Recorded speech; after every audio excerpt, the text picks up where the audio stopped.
UN Ambassador Nikki Haley meets Congo's National Independent Electoral Commission's President Corneille Nangaa Yobeluo at the Commission's headquarters in Kinshasa.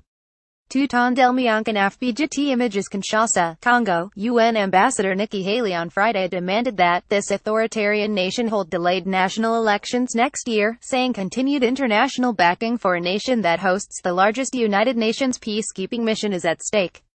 The president must say that we're going to have elections in 2018, Haley said ahead of a meeting with President Joseph Kabila, whose term expired last year without a vote.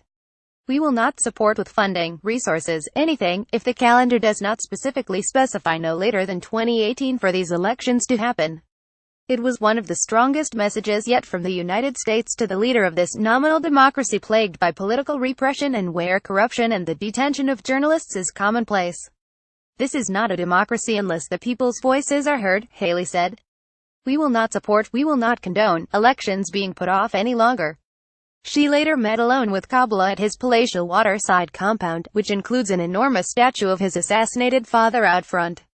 It was a firm, candid conversation, Haley said in an interview afterward. We had a conversation about what it's like to be a leader. We had a conversation about what is a democracy. We had a conversation about the quality of life of people. We had a conversation about the importance of elections. Kabila does not meet regularly with visiting Western representatives.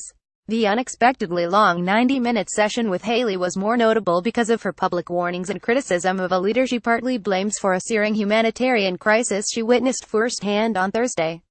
Haley cried after visiting a United Nations camp housing about 15,000 Congolese forced from their homes by unrest in North Kivu, the remote, lush and dangerous center of cyclical violence that has included mass rape and the abduction of children for use as soldiers and sex slaves. UN agencies count 4.5 million Congolese displaced within the country or elsewhere as refugees. Haley walked through muddy, rock-strewn Mungute camp with a woman identified only as Angelique, who told Haley she had been raped in front of her 7 children and abandoned by her husband. None of them can leave the camp for fear of various armed groups that prey on locals, the woman said. Haley, looking stricken, hugged Angelique and stood with an arm around her as she cried quietly. When she boarded a UN helicopter to leave, scores of children, some in rags, ran to the edge of the landing zone to wave. Aboard the helicopter, Haley cried and put her head in her hands. The reason I got emotional today was the 100+ kids that were chasing our cars and seeing us off. All I kept thinking was, what's going to happen to them, Haley said afterward. The sad reality, as it looks now, is that they are going to end up just like their parents. Congo was Haley's final stop on a 3-nation visit to Africa focused on delivering tough messages about the limits of U.S. support and countering the spread of violent extremism on the continent. She also visited Ethiopia and South Sudan. In Congo, Haley met with the National Election Commission and with Catholic elders attempting to broker a solution to the election impasse. She warned against prolonging elections into 2019 or after, saying that would risk the loss of international legitimacy. Kabila has held power since 2001, following the assassination of his father, longtime dictator Laurent Kabila. At 46, he is among the youngest of Africa's strong men.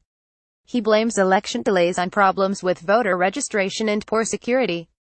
Aid groups and political observers here say they doubt he will submit to elections anytime soon, and the vocal political opposition accuses him of trying to do an end run around constitutional bars to a third term.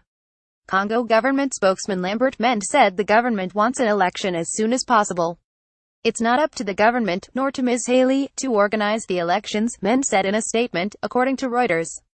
I don't think that we can be subjected to these kinds of diktats. The head of the UN peacekeeping force in Congo has said that international donors have put forward only about 6% of the estimated $123 million needed to support an election. Every day we don't have elections in this country, another woman gets raped, another child becomes a soldier, Haley said. All of this has to stop, and the only way they will stop is if we have peaceful elections.